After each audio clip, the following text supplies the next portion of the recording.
Esse é o Capso e nós vamos falar agora sobre essa coluna do Fernando Schuller que respondeu muito bem ao Barroso. Vocês lembram que alguns dias atrás o Barroso chorou e falou que gosta muito dos Estados Unidos, que tem uma relação com os Estados Unidos, que já morou nos Estados Unidos, que é um absurdo ele não poder ir nos Estados Unidos e coisa e tal, que não tem censura no Brasil. Não tem censura no Brasil. E eu falei, porra, para com isso, né, ô Barroso? Me mostra aí onde é que eu acesso o Terça Livre, porra. Que história é essa que não tem censura no Brasil? Enfim, aí o Fernando Schuller respondeu de forma muito didática, com 10 casos nos últimos anos de censura no Brasil e censuras incômodas, porque censuras totalmente ilegais. O caso do Terça Livre, ok, é uma censura. A minha visão é que é uma censura. Mas a explicação do Alexandre de Moraes é que é parte do golpe, porque estavam dando um golpe no Brasil e não sei o que lá e coisa e tal. É um absurdo, não tem lógica. Ninguém dá golpe com palavras. Ninguém fala coisas até chegar no golpe. Não existe. Golpe é arma, é gente armada, é tanque na rua. Agora, o que o Barroso, o que o Schuller traz aqui são 10 casos que não tem a ver com isso e, no entanto, são censuras claras. Essa notícia foi sugerida por Sujeito Indeterminado, o Maconheiro Libertário Cannabis é Vida e várias outras pessoas. Obrigado aí ao pessoal que sugeriu notícias lá no nosso site, no visãolibertaria.com, e obrigado a você que está assistindo o nosso vídeo. Se você gosta do nosso conteúdo, por favor, deixe o seu like e se inscreva aqui no canal, né? Pois bem, Fernando Schuller, não há censura no Brasil, Barroso? Ou seja, a resposta dele aqui é aquele vídeo do Barroso. A gente falou sobre isso aqui, eu mostrei o vídeo do Barroso chorando, que ai, que Estados Unidos e não sei o que lá, e que absurdo, porque não tem censura, que o processo do Bolsonaro é tudo limpinho, não tem nada de errado no processo do Bolsonaro. Ah, porra, para com isso. Você acha que a gente é o quê? Idiota. A impressão que eu tenho é isso, tá? O Barroso e outras pessoas do governo acham que o brasileiro médio é um idiota, é um cara com QI 83, mesmo um idiota completo. E não é. O brasileiro não é um idiota, o brasileiro está percebendo o que está acontecendo. Essas pessoas acham que o brasileiro é um idiota. E aí fazem esse tipo de declaração que é totalmente absurda. Eles sabem que estão errados nessa história, né? Mas enfim, a resposta do Fernando Schuller está aqui. Ó. O Brasil não existe censura, diz o ministro Barroso. Essa semana, na abertura da sessão do STF, a declaração me surpreendeu. Tenho um apreço pelo ministro, de modo que dou a resposta popperiana. Popper, vocês sabem, Karl Popper é um filósofo alemão muito famoso, muito interessante, ele tem realmente ideias interessantes sobre justamente a situação de que é do Popper que vem a ideia da Open Society. O George Soros pegou essa ideia da Open Society, mas infelizmente ele não entendeu direito a coisa e saiu esquerdando absurdamente a ideia. A ideia da Open Society não é ruim. O ruim é a interpretação que o George Soros fez da Open Society, criou a fundação dele lá, o Open Society, né? Então ele fala aqui, ó, listo 10 casos de censura no Brasil dos últimos anos. Aqui, ó, o primeiro é o ato inaugural.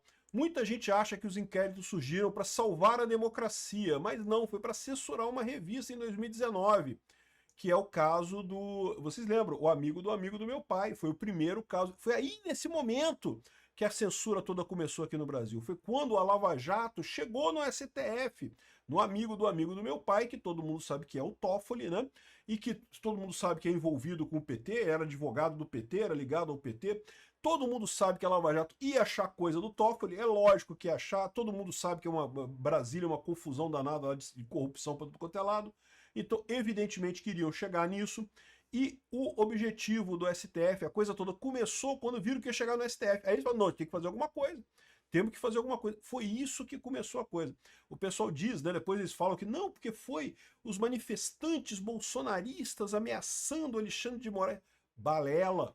Isso foi desculpa, isso foi argumento que eles caçaram depois, porque ficava chato dizer, estamos censurando, porque está chegando na gente. Não pode chegar na gente, pois senão a gente se ferra.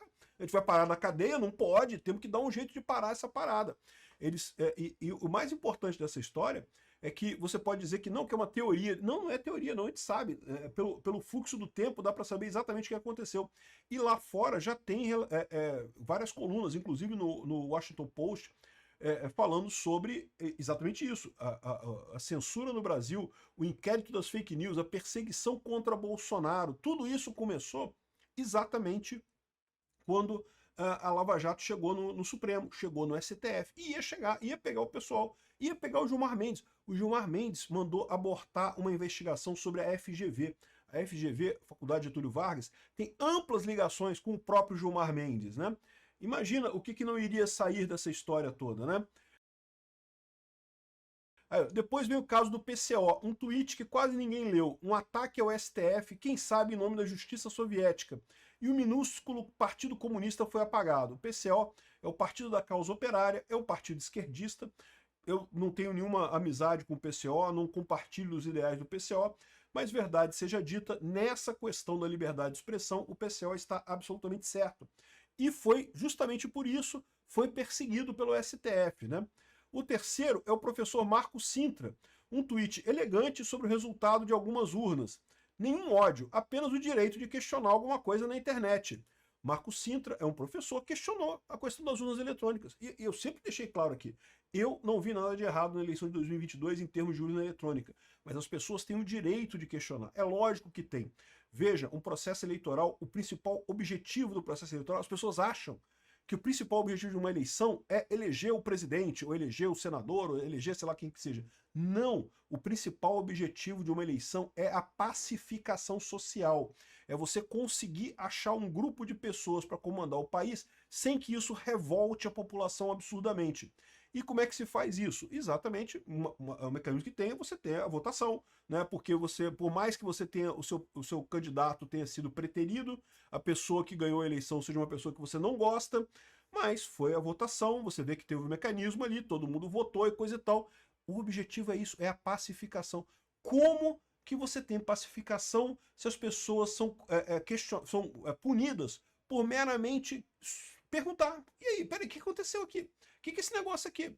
Veja, não quer dizer que a pessoa esteja certa, ela pode estar errada, ela pode estar questionando uma coisa que é errada, mas é direito dela questionar. Se você não pode questionar o processo eleitoral, o seu processo eleitoral não serve para porra nenhuma, não serve para nada, porque não está pacificando a sociedade, está ao contrário, insuflando a sociedade. O Alexandre de Moraes acha que ele deu a resposta para o pessoal que questiona a eleição no Brasil. Porque sempre teve questionamento de urna no Brasil, né? Sempre teve críticas à urna no Brasil. Alexandre de Moraes acha que não. Agora eu respondi. Quem questionar a urna agora vai pra cadeia. É cadeia, golpe. E ao contrário, ele destruiu o processo eleitoral no Brasil. Porque nunca mais o pessoal vai confiar no processo eleitoral brasileiro. Não porque tinha evidência de urna, porque se... Em 2014 teve a eleição do que o Aécio perdeu para Dilma, e o Aécio questionou. E o TSE abriu o processo e respondeu o processo. E é assim que tem que funcionar. Porque, de novo, o grande objetivo de uma eleição não é eleger A ou B. O grande objetivo da eleição é pacificar o país. É que a pessoa ganhe ou perca, mas todo mundo fique confortável de que, bom, escolhemos, ok, foi uma merda, escolhemos o pinguço corrupto do Lula, mas foi de uma eleição de uma forma honesta, né? Ele ganhou, conseguiu conquistar a maior parte das pessoas.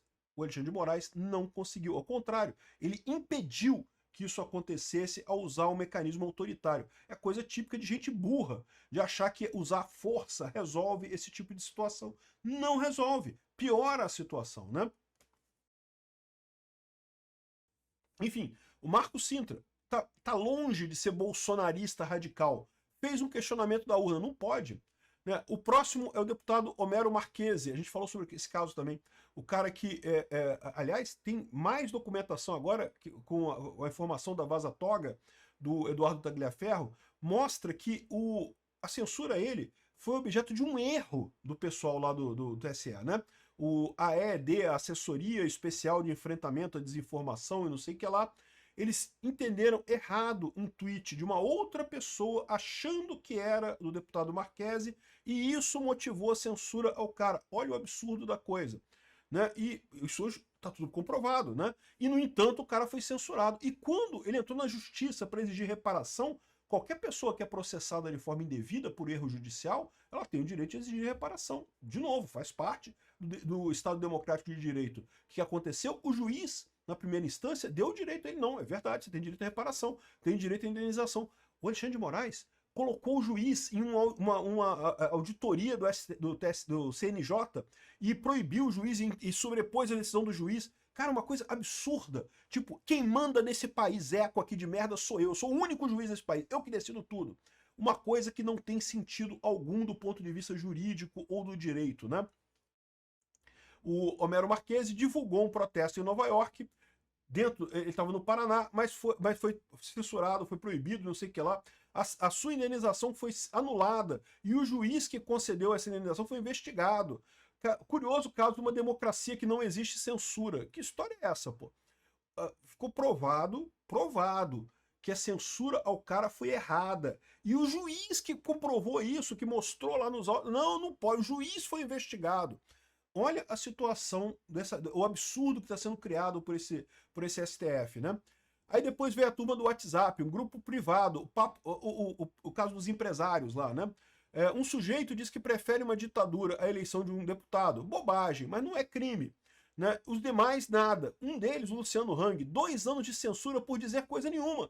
E é verdade, o Luciano Hang, ele estava nesse grupo, mas ele não disse nada sobre essa relação, essa mensagem. Agora, imagina o pesadelo que é isso, meu amigo. Quantos grupos de WhatsApp você tá? Eu não sei, não conheço você. Mas eu tô num monte de grupo e o pessoal me bota lá. E a maior parte desses grupos, eu não participo. Eu muto tudo lá, né? Boto tudo em mute lá, porque eu nem teria condições de participar desses grupos todos. Mas o pessoal quer me ver lá, sei lá por quê. Aí eu fico nesses grupos todos. Aí vai que alguém fala alguma coisa nesse grupo, eu sou culpado. Eu não tava lá, não disse nada, eu não falei nada sobre esse negócio, né? Pegaram o Luciano Hang numa dessa. Isso é uma censura absurda.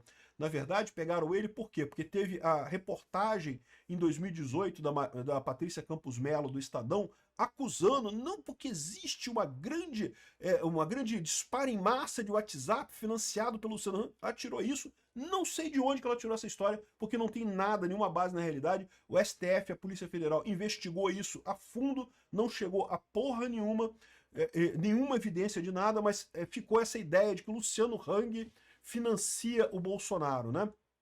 E no final das contas não acharam nada. Calaram o Luciano Hang por isso. Porque foi por isso. Pelo grupo não foi. Ele estava no grupo, mas ele não falou nada. Que história é essa, né? Aqui, ó. A lista segue com o Monark, o primeiro censurado por achar que um partido nazista deveria ter direito à expressão. E, de novo, eu falei para vocês, do jeito que o Monark falou, foi um jeito errado que ele mencionou a coisa, ele pode ter sido. Mas, cara, as pessoas acusaram o Monark de ser nazista. Em momento algum ele defendeu o nazismo. Um absurdo completo que fizeram com o Monark. Princípio elementar da primeira emenda americana, que era exatamente o ponto do Monark. Ele estava elogiando lá nos Estados Unidos, que nos Estados Unidos pode ter. Né? Por quê? Porque os Estados Unidos fazem a decisão correta de que é melhor você ter discussões incômodas do que você calar a pessoa e essas discussões acontecerem no submundo. É melhor deixar o nazista falar e você, ih, aquele cara lá é nazista, ele tá falando merda. Melhor me afastar desse cara. É melhor isso do que você deixar esses caras falando no submundo e você tá tendo contato com pessoas desse tipo e nem fica sabendo o que elas são. Por quê? Porque o cara é censurado, ele não pode falar nada. Crime foi censurado e ainda uma segunda vez por críticas ao STF. O pior do Monark foi também, de novo, quando ele criticou as urnas eletrônicas. Parece que ele chamou aquele Fernando Serimedo, alguma coisa assim, ou discutiu o relatório do Fernando Serimedo, que, de novo, mais uma vez, eu fiz um vídeo já na época falando que aquele relatório dele só mostra números estranhos. Número estranho tem em qualquer eleição. Aliás, qualquer grande quantidade de números estatisticamente gerados tem números estranhos no meio. Ele não provou absolutamente nada de nada com aquele negócio que teve fraude. Não vi nenhuma fraude. Se você quiser ver o meu vídeo em que eu explico os vários questionamentos que o pessoal fez, é lá no meu canal Safe Source, que é meu canal de segurança da informação. Eu fiz um vídeo de 2 horas, falando sobre cada tema daquele ali, explicando por que não é fraude. Mas, de novo, o pessoal tem o direito de questionar. É importante que as pessoas tenham o direito de questionar, porque eleição não é um mecanismo para parir candidato ganhador. Eleição é um mecanismo de pacificação social. Enfim, depois censuraram um documentário sobre o atentado ao Bolsonaro. Indiciou o deputado Marcel Van Hatten por uma denúncia de abuso de poder no Tribunal da Câmara. O cara, um deputado, que em tese tem o direito à imunidade parlamentar, foi na tribuna da Câmara e falou sobre o caso lá do Fábio Shor. Não foi censurado, que não pode indiciado, proibido falar e não sei o que lá. Enfim, é realmente impressionante o que ele coloca aqui. Porque repara, que momento algum aqui ele falou de bolsonaristas de Alan dos Santos, de Oswaldo Eustáquio, de Terça Livre, que também são casos de censura óbvios, né? Mas na cabeça desse pessoal do STF, não, porque esse cara aí, o pessoal tá fazendo golpe, não sei o que lá. Mas pô, que porra de golpe que o Marco Sintra tava fazendo? Que o Marco Sintra é o cara mais centrão do mundo, é o cara PSDB da vida, pô. Não, aonde que esse cara tá fazendo golpe? O Monark, cara, disseram que o Monark tava fazendo golpe. Que história é essa? O Alexandre de Moraes tem que ser muito burro, cara, para achar que calar as pessoas que estão criticando a urna eletrônica vai ajudar a urna eletrônica. Não, essa é decisão porca, é decisão burra, porque mostra justamente que você está com medo de que questione, né? É a única conclusão que se tira disso.